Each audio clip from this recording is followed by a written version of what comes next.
ನಮಸ್ಕಾರ. ಅಧ್ಯಾಯ 4. ರುದ್ರಾಕ್ಷಿ ಮಹಿಮೆ. ಮಹಾನಂದಿಗೊದಗಿದ ಶಿವಪದವಿ. ರುದ್ರಾಕ್ಷಿ ಧಾರಣವೇ ಸರ್ವ ಪಾಪನಾಶಕ್ಕೆ, ರುದ್ರಾಕ್ಷಿ ಧಾರಣವೇ ಸರ್ವ ಸಂಪತ್ತ ಕೂಟಕ್ಕೆ, ರುದ್ರಾಕ್ಷಿ ಧಾರಣವೇ ಸಕಲ ಶಿವ ಸಾಯುಜ್ಯ ಪದವಿಗೆ. ಶಿವಯೋಗ ಸಾನ್ನಿಧ್ಯ ದೊರಕುವುದು, ಶಿವಭಕ್ತಿಯಲ್ಲಿ ಮನಸ್ಸು ತೊಡಗುವುದು, ಶಿವಪದವ ದೊರಕುವುದು, ಧರಿಸು ನೀ ರುದ್ರಾಕ್ಷಿಯ. ರುದ್ರಾಕ್ಷಿ ಭಸ್ಮಗಳು ದೇಹದ ಮೇಲಿರುತ್ತಿರಲು, ರುದ್ರ ಪಠಣವನ್ನು ದಿನನಿತ್ಯ ನಡೆಸಿರಲು, ಶ್ರೀ ರುದ್ರಾಭಿಷೇಕ ರುದ್ರಾಧ್ಯಾಯದಿಂದ ತನುಮನ ಪಾವನ ನೋಡ. ನಂದಿ ವಾಹನನು ಮಾರು ವೇಷದಿ ಬಂದು ಮಹಾನಂದಿ ಭಕ್ತಿ ಪರಕಿಸಲು ಶಿವಲಿಂಗ ಕೊಟ್ಟು, ನಂದಿ ಏರಿ ಮಹಾನಂದಿ ಜತೆಗೂಡಿ ಕೈಲಾಸಕ್ಕೆ ಪುಡಮೊಟ್ಟನು. ಸೂತ ಮುನಿಗಳು ತಮ್ಮ ಪರ್ಣಕುಟೀರದಲ್ಲಿ ಮುಂಜಾವಿನ ಪೂಜಾವಿಧಿ ಸಂಪನ್ನಾನಂತರ ಭೋಜನ ಮುಗಿಸಿ ತಾಂಬೂಲ ಮೆಲ್ಲುತ್ತಾ ಶೌನಕಾದ್ಯರನ್ನು ಕುರಿತು, ಋಷಿಗಳೇ, ಈ ಭೂಮಂಡಲದಲ್ಲಿ ಎಲ್ಲರೂ ನಮ್ಮಂತೆ ತ್ರಿಕಾಲ ಹೋಮ, ಧ್ಯಾನ, ಜಪತಪಗಳನ್ನಾಚರಿಸುತ್ತಾ ಉಳಿದರೆ ಅವರ ದಿನನಿತ್ಯದ ವ್ಯವಸಾಯ, ವ್ಯಾಪಾರ, ಕೊಡುತಕ್ಕೊಳ್ಳುವ ವ್ಯವಹಾರ ನಡೆಯುವುದಾದರೂ ಹೇಗೆ? ನಮ್ಮ ದಿನನಿತ್ಯದ ಅವಶ್ಯಕ ವಸ್ತುಗಳ ಸರಬರಾಜು ನಡೆಯುವುದಾದರೂ ಹೇಗೆ? ಅದಕ್ಕಾಗಿ ಹೆಚ್ಚು ಶ್ರಮ ಹಾಗೂ ಕಾಲಹರಣವಾಗದಂತೆಯೂ ನಮ್ಮಂತೆ ಅವರಿಗೂ ಶಿವಪದವಿ ಕೈಲಾಸ ಪ್ರಾಪ್ತಿ ದೊರಕಬೇಕು. ಈ ನಶ್ವರವಾದ ಬಿದ್ದು ಹೋಗುವ ಶರೀರದ ಮೇಲೆ ಭಸ್ಮಧಾರಣೆಯೊಂದಿಗೆ ರುದ್ರಾಕ್ಷಿ ಧರಿಸಿದರೆ ಹಿಂದಿನ ಜನ್ಮಗಳಲ್ಲಿ ಸಂಚಯವಾದ ಪಾಪ ನಶಿಸಿ ಪುಣ್ಯದ ರಾಶಿಯೇ ಬೆಳೆಯುವುದು. ಕಾಯಕದಲ್ಲಿ ಸತ್ಯತೆ, ನಿತ್ಯದಲ್ಲಿ ಶಿವಪೂಜೆ, ಶಿವಧ್ಯಾನ, ತ್ರಿಪುಂಡ್ರ ಭಸ್ಮಧಾರಣೆ ಹಾಗೂ ರುದ್ರಾಕ್ಷಿ ಧರಿಸಿದರೆ ಅವರು ಅಮರತ್ವ ಪಡೆದು ಶಿವಗಣ ಪದವಿ ಹೊಂದುವರು. ಇಷ್ಟೇ ಏಕೆ, ರುದ್ರಾಕ್ಷಿ ಧಾರಣೆಯಿಂದ ಹುಂಜ ಕಪಿಯು ಕೂಡ ಮುಂದಿನ ಜನ್ಮದಲ್ಲಿ ಜನಿಸಿ ರಾಜಕುಮಾರ, ಮಂತ್ರಿಕುಮಾರ, ಶಿವಭಕ್ತೆ, ಶಿವತತ್ವಾನುಭಾವಿಗಳಾಗಿ ಹುಟ್ಟಿ ಬೆಳೆದ ಒಂದು ಕತೆ ನೆನಪಿಗೆ ಬರುತ್ತದೆ ಎನ್ನಲು, ಶೌನಕಾದ್ಯರು ರುದ್ರಾಕ್ಷಿ ಧರಿಸಿ ಪಾವನರಾದವರ ಚರಿತ್ರೆಯೊಂದಿಗೆ ನಮಗೆ ರುದ್ರಾಕ್ಷಿ ಮಹಿಮೆ ಹಾಗೂ ರುದ್ರಾಕ್ಷಿಗಳಲ್ಲಿ ಎಷ್ಟು ಬಗೆಗಳಿವೆ, ಹೇಗೆ ಹೇಗೆ ಧರಿಸಬೇಕು ಸವಿಸ್ತಾರವಾಗಿ ವಿವರಿಸಿ ಎನ್ನಲು, ಸೂತ ಋಷಿವರ್ಯರು ಭರತಖಂಡದ ಉತ್ತರ ಭಾಗದಲ್ಲಿ ಗಿರಿ ಶಿಖರಗಳಿಂದಲೂ ತರುಲತೆಗಳಿಂದಲೂ ರಮ್ಯವಾಗಿ ಸುಭಿಕ್ಷಗಳಿಂದ ಕೂಡಿದ ನಾಡಾದ ಕಾಶ್ಮೀರವನ್ನು ಭದ್ರಸೇನ ಎಂಬ ರಾಜನು ಒಳ್ಳೆಯ ರೀತಿಯಲ್ಲಿ ರಾಜ್ಯವಾಳುತ್ತಿದ್ದನು. ದೊರೆಯು ಸದಾ ಶಿವಜಪ, ಶಿವಪೂಜೆ ಮಾಡುತ್ತಾ ತನ್ನ ಪ್ರಜೆಗಳನ್ನು ಮಕ್ಕಳಂತೆ ಭಾವಿಸಿ ಸದ್ಧರ್ಮದಿಂದ ರಾಜ್ಯ ಪಾಲನೆ ಮಾಡುತ್ತಿದ್ದನು. ರಾಜನಿಗೆ ತಕ್ಕಂತೆ ಅವನ ಮಹಾಮಂತ್ರಿಯು ಕೂಡ ವಿವೇಕವುಳ್ಳವನು, ನಿಗರ್ವಿಯು, ನಿರಾಶಾ ಸಂಪನ್ನನು, ಬಹು ದೂರಾಲೋಚನೆಯುಳ್ಳ ಸಮರ್ಥ ಮಂತ್ರಿಯಾಗಿ ರಾಜನ ಕಾರಾಭಾರದಲ್ಲಿ ಕರಾರುವಕ್ಕಾಗಿ ಸಹಕರಿಸಿ ರಾಜನಿಗೆ ಬಲಗೈ ಬಂಟನೆಂಬ ಬಿರುದು ಪಡೆದ ಮಂತ್ರಿಯಾಗಿದ್ದನು. ರಾಜ ಮಹಾಪ್ರಧಾನರಿಗೆ ಎಲ್ಲವೂ ಇತ್ತು. ಶಿವಕರುಣೆಯಿಂದ ರಾಜ್ಯದ ಪ್ರಜೆಗಳು ಒಳ್ಳೆಯ ಸುಖ ಸಂತೋಷದಿಂದಲೂ ರಾಜ್ಯ ದನ ಕನಕ ತರತರಹದ ಧಾನ್ಯಗಳು ಪುಷ್ಕಳವಾಗಿ ಬೆಳೆದು ರಾಜ್ಯದ ಗೋದಾಮುಗಳಲ್ಲಿ ತುಂಬಿತ್ತು.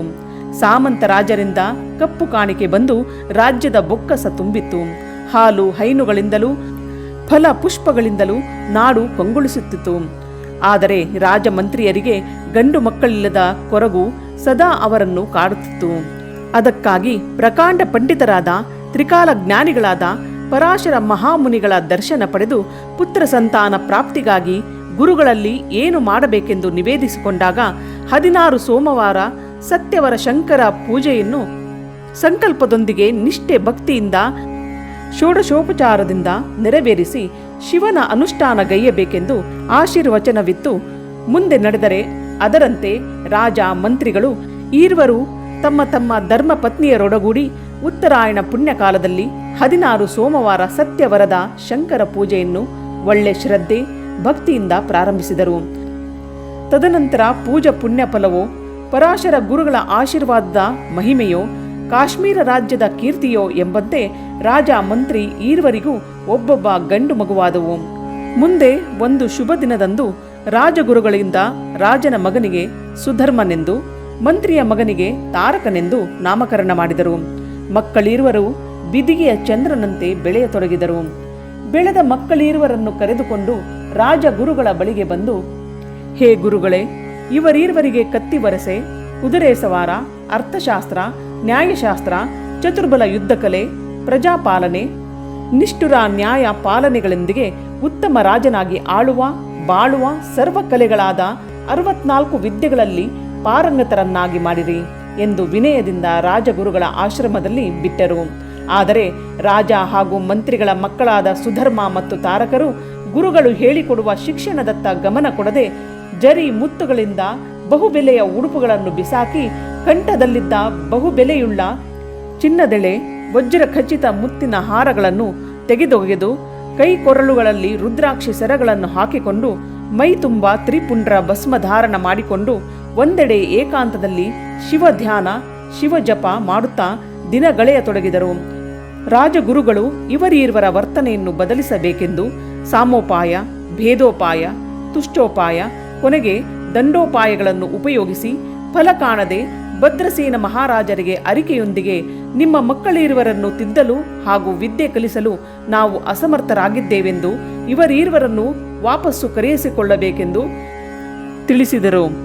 ರಾಜಗುರುಗಳ ಹೇಳಿಕೆಯಿಂದ ಚಿಂತಾಕ್ರಾಂತರಾದ ಪ್ರಧಾನಿ ರಾಜರೀರ್ವರು ಮಕ್ಕಳ ವರ್ತನೆಯಿಂದ ಬಹು ವ್ಯಾಕುಲ ಚಿತ್ತರಾಗಿರುತ್ತಿರಲು ಮಹಾಮೇಧಾವಿಗಳಾದ ತ್ರಿಕಾಲ ಜ್ಞಾನಿಗಳಾದ ಪುತ್ರ ಸಂತಾನ ಪ್ರಾಪ್ತಿಗೆ ಕಾರಣೀಭೂತರಾದ ಮಹಾ ತಪಸ್ವಿಗಳು ಅಗ್ರ ಪೂಜಾನಿಷ್ಠರು ಆದ ಪರಾಶರ ಮುನಿಗಳು ರಾಜಧಾನಿಯತ್ತ ಬರುವ ವಾರ್ತೆ ರಾಜ ಮಂತ್ರಿಗಳಿರುವರಿಗೆ ಒಳ್ಳೆಯ ನೆಮ್ಮದಿ ಆನಂದ ತಂದಿತು.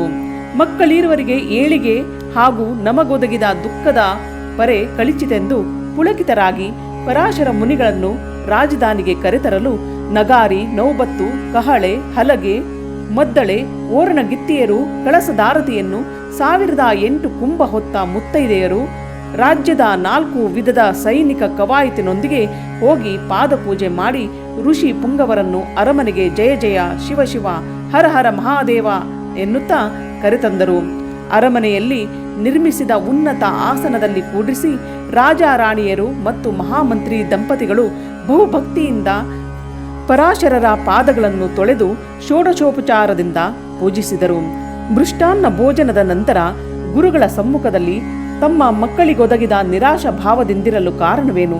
ರಾಜೋಚಿತ ಉಡುಗೆ, ಕಂದಾಚರಣ, ಮುತ್ತಿನ ಹಾರ, ಚಿನ್ನದ ರತ್ನ ಖಚಿತ ಉಂಗುರ, ಬಂಗಾರದ ಕೈಕಡಗ ಬಿಸಾಕಿ ಭಸ್ಮ ಲೇಪನ ಮಾಡಿಕೊಂಡು ಕೊರಳಲ್ಲಿ ರುದ್ರಾಕ್ಷಿಸರ, ಮುಂಗೈಗೆ ರುದ್ರಾಕ್ಷಿ ಕಟ್ಟು ಧರಿಸಿ ಏಕಾಂತದಲ್ಲಿ ಕುಳಿತಿರುವ ಮಕ್ಕಳಿಗೇನಾಗಿದೆ?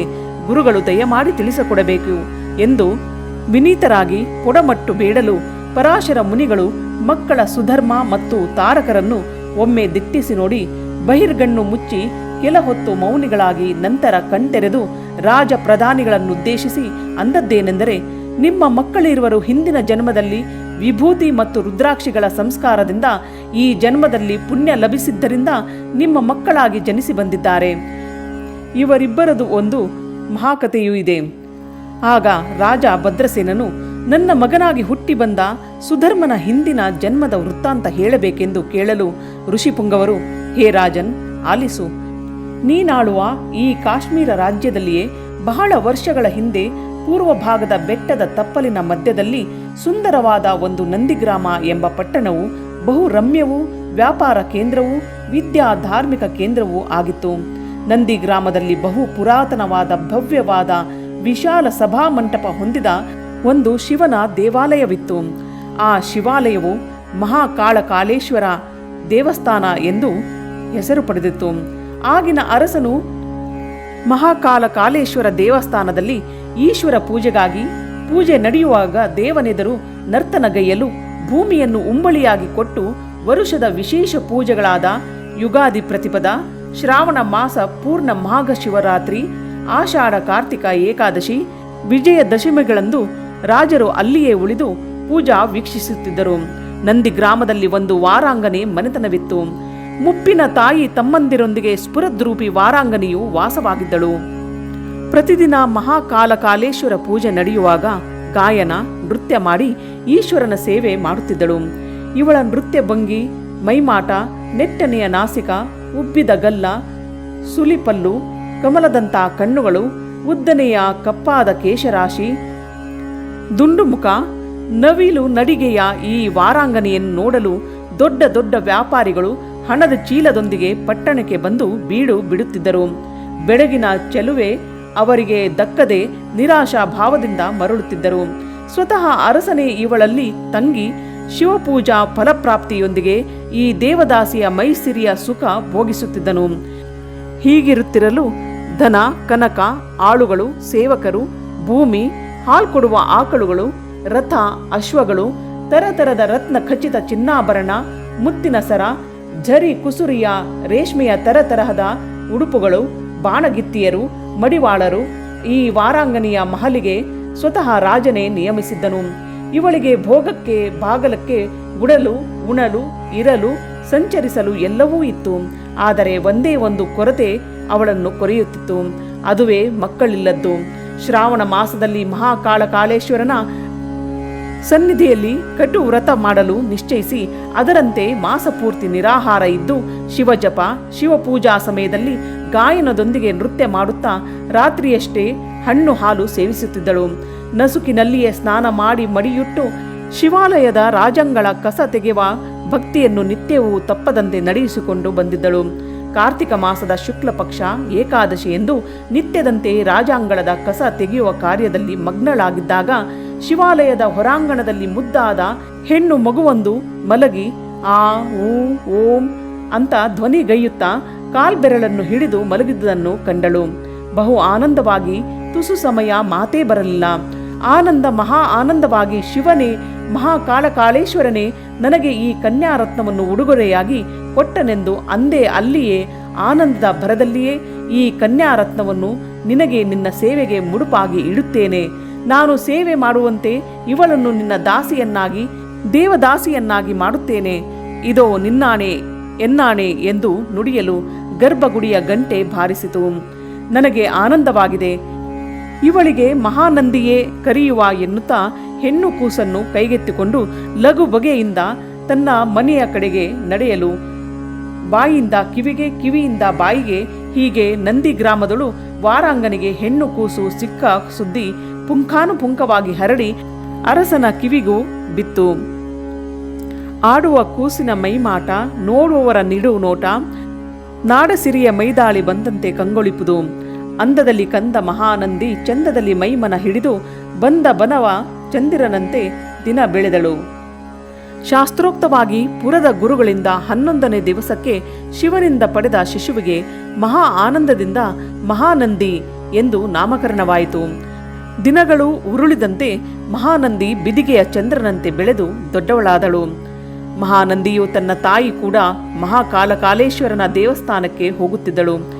ದಿನನಿತ್ಯ ತಾಯಿಯೊಂದಿಗೆ ಶಿವಾಲಯದಲ್ಲಿ ಪೂಜೆ ನಡೆದಾಗ ಗಾಂಬಿನ ನರ್ತನ ಮಾಡುತ್ತಾ ಮೈ ಮರೆತು ತದೇಕ ಚಿತ್ತದಿಂದ ಶಿವಲಿಂಗವ ನೋಡುತ್ತಾ ಅದೆಷ್ಟು ಹೊತ್ತು ನಿಲ್ಲುತ್ತಿದ್ದಳು. ತಾಯಿ ಎಚ್ಚರಿಸಿದಾಗಲೇ ಎಚ್ಚರಗೊಂಡು ಮನೆಗೆ ಮರಳುತ್ತಿದ್ದಳು. ಮನೆಯಲ್ಲಿ ತಾಯಿಗಾಗಿ ಬಂದ ಕಂಠೀಸರ, ಚಿನ್ನದೋಲೆ, ಒಡ್ಯಾಣ, ಡಾಬ, ಸುರಗಿ, ಗೆಜ್ಜೆ, ಪಟಗಳಿದ್ದರೂ ಧರಿಸದೆ ಸದಾ ವಿಭೂತಿ, ರುದ್ರಾಕ್ಷಿ ಮಾಲೆ ಧರಿಸುತ್ತಿದ್ದಳು. ಓರಿಗೆಯ ಗೆಳತಿಗೆಯರೊಂದಿಗೆ ಆಡದೆ ತಾನೇ ಸಾಕಿದ ಕೋತಿ ಹುಂಜಗಳೊಂದಿಗೆ ಆಟ ಆಡಿಕೊಂಡಿರುತ್ತಿದ್ದಳು. ಮಹಾನಂದಿ ತಾನು ಮಾಡಿದಂತೆ ಮಂಗ ಹುಂಜಗಳಿಗೂ ಜಳಕ ಮಾಡಿಸಿ ಭಸ್ಮ ಗಂಧ ಹಚ್ಚಿ ರುದ್ರಾಕ್ಷಿ ಸರ ಹಾಕಿ ಅವುಗಳನ್ನು ತನ್ನೊಂದಿಗೆ ಶಿವಾಲಯಕ್ಕೆ ಕರೆದೊಯ್ಯುತ್ತಿದ್ದಳು. ಶಿವ ಸಾನ್ನಿಧ್ಯದಲ್ಲಿ ಮಹಾನಂದಿ ನರ್ತನ ಮಾಡುವಾಗ ಮಂಗ ಹುಂಜಗಳು ತಾಳಕ್ಕೆ ತಕ್ಕಂತೆ ಕುಣಿಯುತ್ತಿದ್ದವು. ಮುಂದೊಂದು ದಿನ ಮಹಾನಂದಿ ಪ್ರಬುದ್ಧಳಾದಳು. ಈ ವಿಚಾರ ತಿಳಿದ ರಸಿಕರು, ಸಿರಿವಂತರು, ವ್ಯಾಪಾರಿಗಳು, ತರುಣರು ನಾ ಮುಂದು ತಾ ಮುಂದು ಎಂದು ವಾರಾಂಗನೆಯ ಮುಂದೆ ತಾವುಗಳು ತಂದ ಹಣ, ಕನಕ, ಬಟ್ಟೆ, ಪೀತಾಂಬರ, ಮುತ್ತು ರತ್ನಗಳ ಆಭರಣಗಳ ರಾಶಿಯೇ ಇಟ್ಟರು. ನಿಮ್ಮ ಮಗಳು ನನಗೆ ಒಲಿಯಲಿ ಎಂದು ಹಂಬಲಿಸಿದರು. ವಾರಾಂಗನೆಯಾದರೂ ನನಗೆ ಮುಪ್ಪು ಬರುವ ಮುನ್ಸೂಚನೆ ಕಾಣತೊಡಗಿದೆ. ನಮ್ಮ ಕುಲದ ಕಾಯಕ ಮಾಡಿ ಹಣದ ಕನಕದ ಕಣಜವನ್ನೇ ನಿರ್ಮಿಸಿಕೊಳ್ಳೋಣವೆಂದು ಮಗಳಾದ ಮಹಾನಂದಿಗೆ ಅದೆಷ್ಟು ಬಗೆಯಿಂದ ಹೇಳಿದರೂ ಮನ ಒಪ್ಪದ ಮಹಾನಂದಿಯು ತನ್ನ ತಾಯಿಗೆ ಸ್ಪಷ್ಟ ಹಾಗೂ ನಿಷ್ಠುರ ನುಡಿಗಳಿಂದ ಹೇಳಿದ್ದೇನೆಂದರೆ, ಹೇ ಮಮತೆಯ ತಾಯಿಯೇ ಕೇಳು. ನಾನು ಭೂಮಿಗೆ ಬರುವಾಗಲೇ ಶಿವನ ಸತಿಯಾಗಿ ಬಂದಿರುವೆನು. ಇದ್ದಷ್ಟು ದಿನ ಮಹಾಕಾಳೇಶ್ವರನ ಸನ್ನಿಧಿಯಲ್ಲಿ ಗಾಯನ ನರ್ತನ ಮಾಡಿ ಜಂಗಮರ ಪಾದ ಪೂಜೆ ಮಾಡಿ ಪ್ರಾಣ ಬಿಡುವೆ. ಮಹಾಕಾಳೇಶ್ವರನೇ ಅಂದರೆ ಶಿವನೇ ನನಗೆ ಪತಿ. ಈ ಶರೀರ ಶಿವನಿಗರ್ಪಿತವು. ಇನ್ನು ನೀನು ನನ್ನನ್ನು ವಾಮ ಮಾರ್ಗಕ್ಕೆ ಇಳಿಸುವುದನ್ನು ಬಿಟ್ಟು ಬಿಡು. ಸಾಯುವವರೆಗೆ ಕುಳಿತು ಉಂಡರೂ ತೀರದಷ್ಟು ಆಸ್ತಿ ಇದೆ. ಹೆಚ್ಚಿನದಕ್ಕೆ ಯಾಕೆ ಆಶೆಪಟ್ಟು ಮನಸ್ಸು ಹೃದಯ ಮಲಿನ ಮಾಡಿಕೊಳ್ಳುತ್ತಿ ಎಂದು ಹೇಳಿದಳು. ಅವಳ ಅಂಗಸೌಷ್ಠವ ನೋಡಿ ಇವಳೊಂದಿಗೆ ಭೋಗ ಪಡೆಯುವ ಆಶೆಯಿಟ್ಟು ಬಂದ ರಸಿಕರು ನಿರಾಶರಾಗಿ ಕೇವಲ ಶಿವನ ಮುಂದೆ 3 ವೇಳೆ ಮಾಡುವ ಗಾಯನ ನರ್ತನ ಕೇಳುವ ನೋಡುವ ಹಬ್ಬದೊಂದಿಗೆ ತಮ್ಮ ಆನಂದ ಪಡುತ್ತಿದ್ದರು. ಇವಳ ಜಂಗಮ ಸೇವೆ, ಲಿಂಗ ಪೂಜೆ ಅವ್ಯಾಹತವಾಗಿ ನಡೆದಿತ್ತು. ಮುನಿಸಿಕೊಂಡ ಶಿವನು ಪಾರ್ವತಿಗೆ ನೀನು ಭೂಲೋಕದಲ್ಲಿ ಮಾನವಳಾಗಿ ಜನಿಸೆಂದನು. ಆಗ ಪಾರ್ವತಿಯು, ಹೇ ಶಂಕರನೇ, ಪುನಃ ನಿನ್ನನ್ನು ಸೇರುವುದು ಹೇಗೆ ಎನ್ನಲು ಶಾಂತನಾದ ಶಿವನು, ಕೇಳು, ವಾರಾಂಗನೆಯ ಮನೆಯಲ್ಲಿ ಹುಟ್ಟಿ ಅವಳ ಪರಿಸರದಲ್ಲಿ ಬೆಳೆದು ಕೆಸರಿನ ಕಮಲದಂತೆ ನನ್ನೇ ನೆನೆಯುತ್ತಾ ನನ್ನನ್ನೇ ನೋಡುತ್ತಾ ನಲಿಯುತ್ತಾ ಗಾಯನ ಮಾಡುತ್ತಾ ಭಸ್ಮ ರುದ್ರಾಕ್ಷಿ ಧರಿಸಿ ವಿರಕ್ತಳಂತೆ ಬಾಳುತ್ತಿರು. ನನ್ನ ಪರೀಕ್ಷೆಯಲ್ಲಿ ಮೇಲುಗೈಯಾದರೆ ನಾನೇ ನಿನ್ನನ್ನು ಸ್ವರ್ಗಕ್ಕೆ ಕರೆದೊಯ್ಯುವೆನೆಂದು ನಿಶ್ಶಾಪ ಅರುಹಿದನು. ಮಹಾನಂದಿಯು ಸಾಕ್ಷಾತ್ ಪಾರ್ವತಿಯ ಪ್ರತಿರೂಪವೆಂದು ವಾರಾಂಗನೆಯಾದ ದೇವದಾಸಿಗೇನು ಗೊತ್ತು? ಇವಳ ಲಿಂಗ ಪೂಜೆ, ಜಂಗಮ ಪಾದಪೂಜೆ ಹಾಗೂ ಜಂಗಮರ ಸೇವೆ ಪರೀಕ್ಷಿಸಲು ಸಾಕ್ಷಾತ್ ಶಿವನೇ ಮಾರುವೇಷದಲ್ಲಿ ವೃದ್ಧ ಜಂಗಮನಾಗಿ ಬಂದನು. ಕೆಂಪಡರಿದ ಕಣ್ಣು, ಒಣಗಿದ ತೊಡಕು ಬಿದ್ದ ತಲೆ ಕೂದಲು, ಹೆಗಲಿಗೊಂದು ಜೋಳಿಗೆ, ಕಾಲಲ್ಲಿ ಅವುಗೆ, ಬಲ ಕೈಯಲ್ಲಿ ಉದ್ದನೆಯ ಕೋಲು, ಎಡದ ಕೈಯಲ್ಲಿ ಸೋರಗುಂಬಳ ಕಮಂಡಲು, ಹಣೆ ತುಂಬ ತ್ರಿಪುಂಡ್ರ ಧಾರಣ ಭಸ್ಮ, ಕೊರಳು ಮುಂಗೈಯಲ್ಲಿ ರಟ್ಟೆಗಳಲ್ಲಿ ರುದ್ರಾಕ್ಷಿ ಸರಗಳು, ಮಾಸಿದ ಬಟ್ಟೆ ತೊಟ್ಟ, ಜೈ ಶಿವ ಶಿವ ಹರ ಹರ ಮಹಾದೇವ ಎಂದು ಹೇಳುತ್ತಾ ಮಹಾನಂದಿಯ ಮನೆಯ ಮುಂದೆ ಮುಂಜಾವಿನ ಸಮಯ ಬಂದು ನಿಂತನು. ಮಹಾನಂದಿಯು ಹುಂಜ ಮರ್ಕಟರೊಡಗೂಡಿ ಮುಂಜಾನೆಯ ಪೂಜಾ ಸಮಯಕ್ಕೆ ಹಾಡಲು ನರ್ತಿಸಲು ಮಹಾಕಾಲ ಕಾಳೇಶ್ವರನ ದೇವಸ್ಥಾನಕ್ಕೆ ಹೊರಡುವವಳಿದ್ದಳು. ಸಾಕ್ಷಾತ್ ಶಿವನೇ ಜಂಗಮನಾಗಿದ್ದಾನೆಂದು ಭಾವಿಸಿ ಸತ್ಕರಿಸಿ ಮನೆಯೊಳಗೆ ಕರೆದು ಲಿಂಗಮಜ್ಜನ ಜಂಗಮ ಭೋಜನ ತಿಳಿದು ಪ್ರಸಾದ ತೆಗೆದುಕೊಳ್ಳಬೇಕೆಂದಳು. ಆಗ ಕಪಟ ಜಂಗಮ ಬೈರಾಗಿ ಶಿವನು, ಏನಮ್ಮ ಮಗಳೇ, ನಾವು ಪ್ರಸಾದ ತೆಗೆದುಕೊಳ್ಳಬೇಕಾದರೆ ಎಣ್ಣೆ ಮಜ್ಜನ ಸ್ನಾನ ಮಾಡಿಸಿ ಪಾದ ಪೂಜೆ ಮಾಡಿದರೆ ಮಾತ್ರ ಪ್ರಸಾದ ಸ್ವೀಕರಿಸುವೆವು ಎಂದು ನುಡಿಯಲು ಮಹಾನಂದಿಯು ಸ್ವತಃ ನೀರು ಕಾಯಿಸಿ ತಲೆ ಮೈಗೆ ಎಣ್ಣೆ ಪೂಸಿ ಬಿಸಿ ಬಿಸಿ ನೀರಿನಿಂದ ಸ್ನಾನ ಮಾಡಿಸಿದಳು. ನಂತರ ಲಿಂಗ ಪೂಜೆ ಪಾದ ಪೂಜೆಯ ಬಳಿಕ ಪ್ರಸಾದ ಸ್ವೀಕರಿಸುತ್ತಿರುವಾಗಲೇ ನಿದ್ರೆ ಬಂದಂತೆ ನಟಿಸಲು ಮಹಾನಂದಿಯು ಹಾಸಿಗೆಯ ವ್ಯವಸ್ಥೆ ಮಾಡಿದಳು. ಕಪಟ ರೂಪ ಜಂಗಮನು ಮಹಾನಂದಿ ಯಾಕೋ ಬಹುದೂರ ಸಂಚರಿಸಿ ಬಂದುದರಿಂದ ಕೈಕಾಲು ಮೈ ಭಾರವಾಗಿದೆ, ಸ್ವಲ್ಪ ಒತ್ತುವಿಯಾ ಎನ್ನಲು ಮಹಾನಂದಿಯು ಮನದಲ್ಲಿ ವಿಚಾರಿಸಿಕೊಂಡು, ಸಾಮಾನ್ಯ ಜಂಗಮನಾಗಿದ್ದರೆ ಇಷ್ಟೊಂದು ಧೈರ್ಯದಿಂದ ಹೀಗೆ ಮಾತಾಡಲು ಅದು ಹೇಗೆ ಸಾಧ್ಯ? ಇವನು ನನ್ನನ್ನು ಪರೀಕ್ಷಿಸಲು ಬಂದ ಶಿವನೇ ಅಥವಾ ಮಹಾಕಾಲ ಕಾಳೇಶ್ವರನೇ ಬಂದಿರಬೇಕೆಂದು ನಿಶ್ಚಯಿಸಿ ಕಾಲು ಒತ್ತುವ ಸೇವೆ ಮಾಡಲು ಪ್ರಾರಂಭಿಸಿದಳು. ಸ್ವಲ್ಪ ಸಮಯದ ನಂತರ ಚೇತರಿಸಿಕೊಂಡವರಂತೆ ನಟಿಸಿ ಜಂಗಮನು ಎದ್ದು ಕುಳಿತು ತನ್ನ ಜೋಳಿಗೆಯಲ್ಲಿದ್ದ ಒಂದು ಕಂಕಣವನ್ನು ಹೊರತೆಗೆದು ತನ್ನ ಬಲಕೈಗೆ ಮುಂಗೈಗೆ ಕಟ್ಟು ಎಂದು ಮಹಾನಂದಿಯ ಕೈಯಲ್ಲಿ ಕೊಟ್ಟನು. ಆ ಕಂಕಣವು ರತ್ನ ಖಚಿತವಾಗಿದ್ದು ಅದರ ಬೆಲೆಯು ತನ್ನ ತಾಯಿಯ ಮನೆಯಲ್ಲಿಯ ಎಲ್ಲ ವಸ್ತು, ಒಡವೆ, ದನ ಕನಕ, ಅರಮನೆ, ಗೋವುಗಳು, ರಥ, ಕುದುರೆ ಹಾಗೂ ಅರಸನು ಬಳುವಳಿಯಾಗಿ ಕೊಟ್ಟ ಫಲವತ್ತಾದ ಭೂಮಿ ಮಾರಿ ಬಂದ ಹಣ ಸೇರಿದರೂ ಅದಕ್ಕೆ ಸಮಾನವಾಗದಷ್ಟು ಅದರ ಬೆಲೆಯಿತ್ತು. ಯಾವತ್ತೂ ಯಾರದೇ ಸೊತ್ತಿಗೂ ಮಾರು ಹೋಗದ ಮಹಾನಂದಿಯು ಕಂಕಣಾಪೇಕ್ಷೆ ಮಾಡಿದಳು. ಇದನ್ನು ತಿಳಿದ ಕಪಟ ಜಂಗಮನು ಆ ಕಂಕಣವನ್ನು ಆಕೆಯ ಬಲಗೈಗೆ ಕಟ್ಟುವ ಮುನ್ನೊಂದು ಷರತ್ತು ಹಾಕಿದನು. ಅದೇನೆಂದರೆ, ನನ್ನ ಜೋಳಿಗೆಯಲ್ಲಿ ಇದಕ್ಕಿಂತಲೂ ಬೆಲೆ ಬಾಳುವ ನನ್ನ ಆತ್ಮಲಿಂಗ ಒಂದಿದೆ. ಅದನ್ನು ನಾನು ವಾಪಸ್ಸು ಬರುವವರೆಗೆ ಜೋಪಾನವಾಗಿ ಕಾಯ್ದು ನಾನು ಮರಳಿ ಬಂದ ನಂತರ ನನಗೆ ವಾಪಸ್ಸು ಕೊಡುವುದಾದರೆ ಈ ಕಂಕಣ ನಿನಗೆ ಕೊಡುವೆ.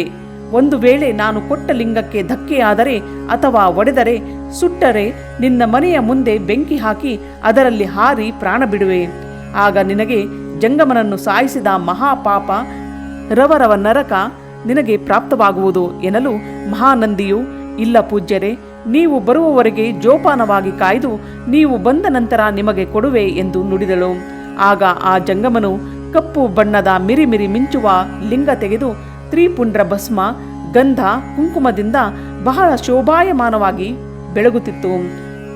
ಅದನ್ನು ಮಹಾನಂದಿಯ ಕೈಗಿಟ್ಟು ಜೋಳಿಗೆ ಬೆತ್ತ ಸಮೇತ ಹೊರಟು ಹೋದರು. ಇತ್ತ ಮಹಾನಂದಿಯು ಜಂಗಮರು ಕೊಟ್ಟ ದಿವ್ಯ ಲಿಂಗ ನೋಡುತ್ತಾ ಕಣ್ಣುಗಳಿಗೆ ಹಣೆಗೆ ಒತ್ತಿಕೊಳ್ಳುತ್ತಾ ಅದನ್ನು ತಾನು ಮಲಗುವ ಮನೆಯಲ್ಲಿ ಜಗುಲೆಯ ಮೇಲೆ ಭದ್ರವಾಗಿ ಕಟ್ಟಿಗೆಯ ಪೆಟ್ಟಿಗೆಯಲ್ಲಿಟ್ಟು ದೊಡ್ಡದಾದ ಬೀಗ ಹಾಕಿ ಅದರ ಕೈಯನ್ನು ತನ್ನ ಕೈಯ ಕಂಕಣಕ್ಕೆ ಕಟ್ಟಿಕೊಂಡಳು.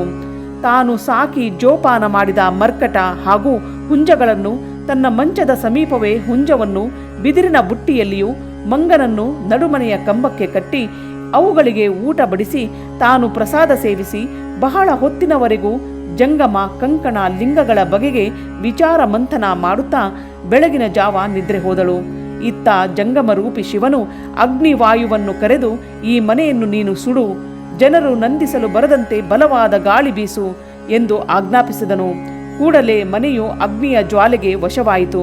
ನಂದಿ ಗ್ರಾಮದ ಜನರು ಬಹುಸಂಖ್ಯೆಯಲ್ಲಿ ಬಂದು ಬೆಂಕಿ ಆರಿಸಬೇಕೆಂದರೆ ಬಲವಾದ ಗಾಳಿ ಬೀಸುವುದರಿಂದ ಅಗ್ನಿಯ ಜ್ವಾಲೆಗಳು ದೂರ ದೂರದವರೆಗೆ ಪಸರಿಸಿತು. ಜನರ ಚೀರಾಟಕ್ಕೆ ಎಚ್ಚರಾದ ಮಹಾನಂದಿ ಮನೆಯನ್ನಾವರಿಸಿದ ಬೆಂಕಿಯನ್ನು ನೋಡಿ ಹೌಹಾರಿ ಲಘುಬಗೆಯಿಂದ ಹೊರಬಂದಳು. ಅವಳ ಇದಿರಿನಲ್ಲಿಯೇ ತಾನು ಸಾಕಿದ ಹುಂಜ ಮಂಗ ಸುಟ್ಟು ಸತ್ತು ಹೋದವು. ಮನೆಯ ಜಗುಲಿಯ ಮೇಲಿನ ಪೆಟ್ಟಿಗೆ ಉರಿಯುವುದನ್ನು ನೋಡಿ ಬಹು ಗಾಬರಿಯಾದಳು.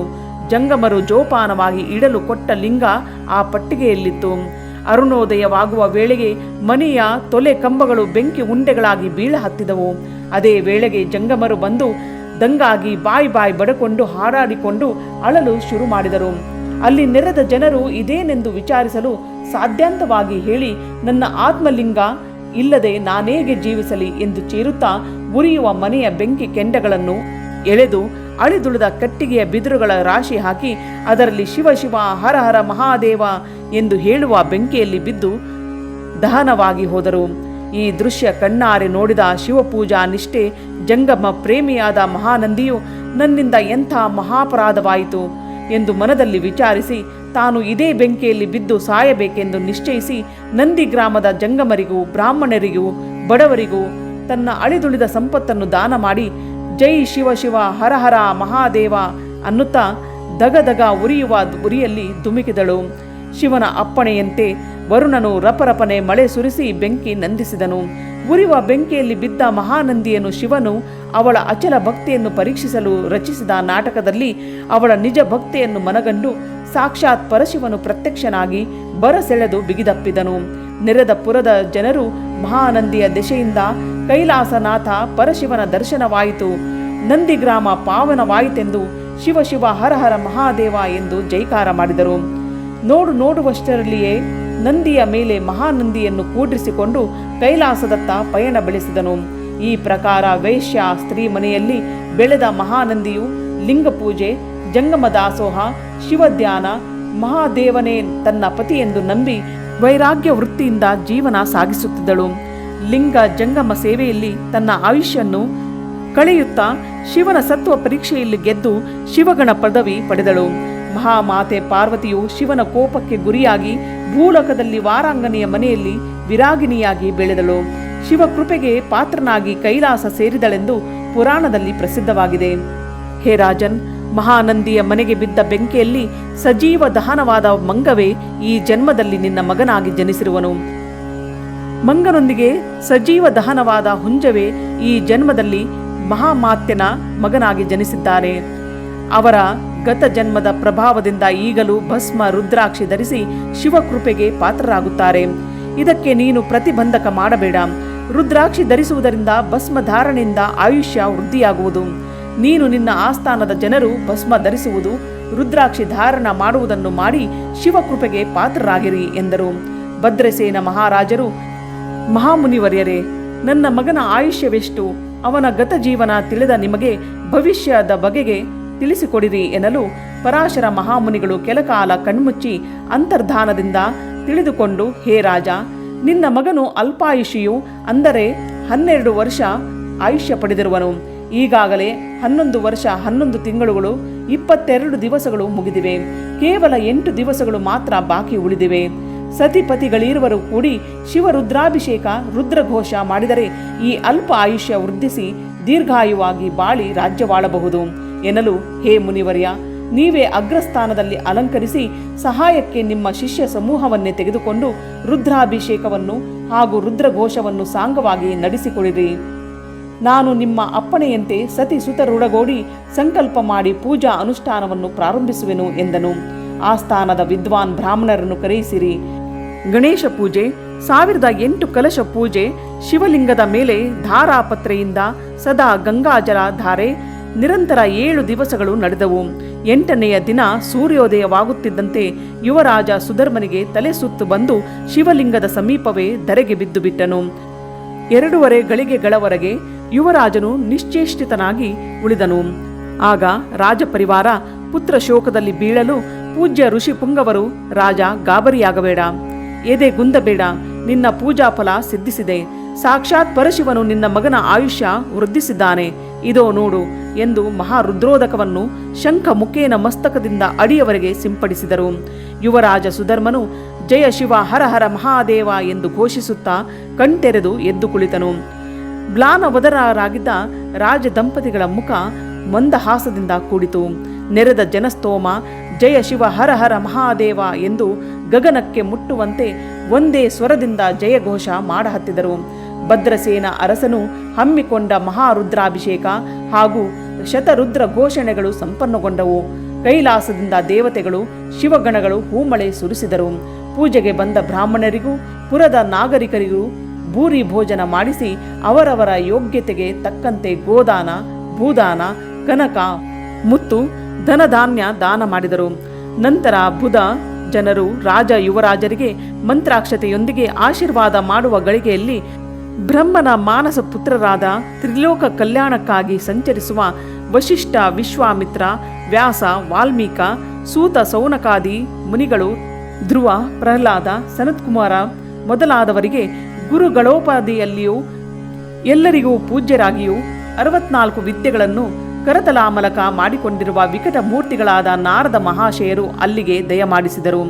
ಭದ್ರಸೇನ ಮಹಾರಾಜನು ಹಮ್ಮಿಕೊಂಡ ಸಂಪನ್ನಗೊಳಿಸಿದ ರುದ್ರಾಭಿಷೇಕ ಶತರುದ್ರ ಘೋಷಗಳ ಪೂರ್ಣಗೊಂಡುದು.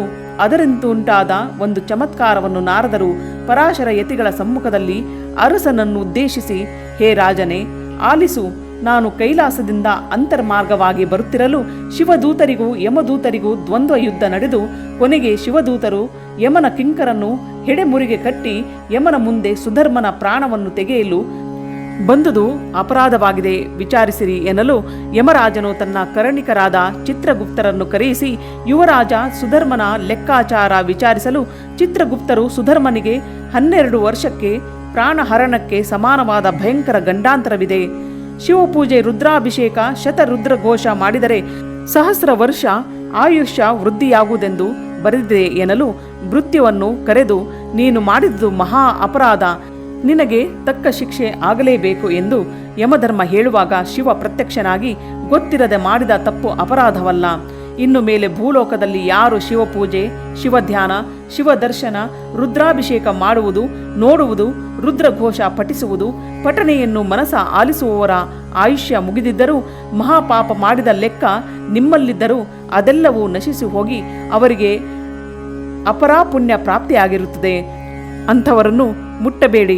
ನನ್ನ ಗಣಗಳು ಎಂದರೆ ಶಿವದೂತರು ಹೋಗಿ ಪಲ್ಲಕ್ಕಿಯಲ್ಲಿ ನನ್ನ ಸನ್ನಿಧಿಗೆ ಕರೆತರುವರು ಎಂದು ಆಜ್ಞಾಪಿಸಿ ಶಿವನು ಅಂತರ್ಧಾನನಾದನು ಎಂದು ನಾರದರು ಪರಾಶರ ಮುನಿಗಳಿಗೂ ರಾಜನಿಗೂ ಹೇಳಿ, ಈ ಭೂಲೋಕದಲ್ಲಿ ಯಾರು ಶತರುದ್ರಾಭಿಷೇಕ ಶತರುದ್ರ ಘೋಷ ಮಾಡುವರೋ ಅವರು ಶತಾಯುಷಿಗಳಾಗಿ ಬಾಳಿ ಕೊನೆಗೆ ಶಿವ ಪದವಿ ಹೊಂದುವರು. ರುದ್ರ ಅಧ್ಯಾಯ ಶ್ರವಣದಿಂದ ಮಹಾ ಗಂಡಾಂತರಗಳು ದೂರವಾಗುವುವು, ಪಾಪಗಳು ನಾಶವಾಗಿ ಪುಣ್ಯ ವೃದ್ಧಿಸುವುದು ಎಂದು ಹೇಳಿ ಸರ್ವರಿಗೂ ಆಶೀರ್ವದಿಸಿ ನಾರದ ಮುನಿಗಳು ಲೋಕ ಕಲ್ಯಾಣಾರ್ಥವಾಗಿ ಅಂತರಿಕ್ಷದಲ್ಲಿ ತೇಲಿ ಹೋದರು. ಮುಂದೊಂದು ಶುಭ ದಿನದಂದು ಭದ್ರಸೇನ ರಾಜನು ಯುವರಾಜನಾದ ಸುಧರ್ಮನಿಗೆ ರಾಜ್ಯ ಪಟ್ಟ ಕಟ್ಟಿ ಮಂತ್ರಿ ಮಗನಾದ ತಾರಕನಿಗೆ ತಂದೆಯ ಮಂತ್ರಿ ಪದವಿಯನ್ನು ಕೊಟ್ಟು ರಾಜ್ಯವಾಳಲು ಸಕಲ ವ್ಯವಸ್ಥೆ ಮಾಡಿ ರಾಜ ದಂಪತಿಗಳು ಮಂತ್ರಿ ದಂಪತಿಗಳು ಉಳಿದ ಆಯುಷ್ಯವನ್ನು ಶಿವಧ್ಯಾನ ರುದ್ರಾಧ್ಯಾಯ ಪಠನ ಮಾಡುತ್ತಾ ತಪೋವನದಲ್ಲಿ ಕಾಲ ಕಳೆಯುತ್ತಿರಲು ಶಿವಕೃಪೆಯಾಗಿ ಶಿವದೂತರು ದಿವ್ಯ ವಿಮಾನ ತಂದು ಭದ್ರಸೇನ ದಂಪತಿಗಳನ್ನು ಮಂತ್ರಿ ದಂಪತಿಗಳನ್ನು ವಿಮಾನದಲ್ಲಿ ಕುಳ್ಳಿರಿಸಿಕೊಂಡು ಬ್ರಹ್ಮಲೋಕ ವೈಕುಂಠ ಲೋಕಗಳಲ್ಲಿ ತಿರುಗುತ್ತಾ ಶಿವಲೋಕವಾದ ಕೈಲಾಸದಲ್ಲಿ ಗಣ ಪದವಿ ಹೊಂದಿ ಅಲ್ಲಿಯೇ ಉಳಿದರು.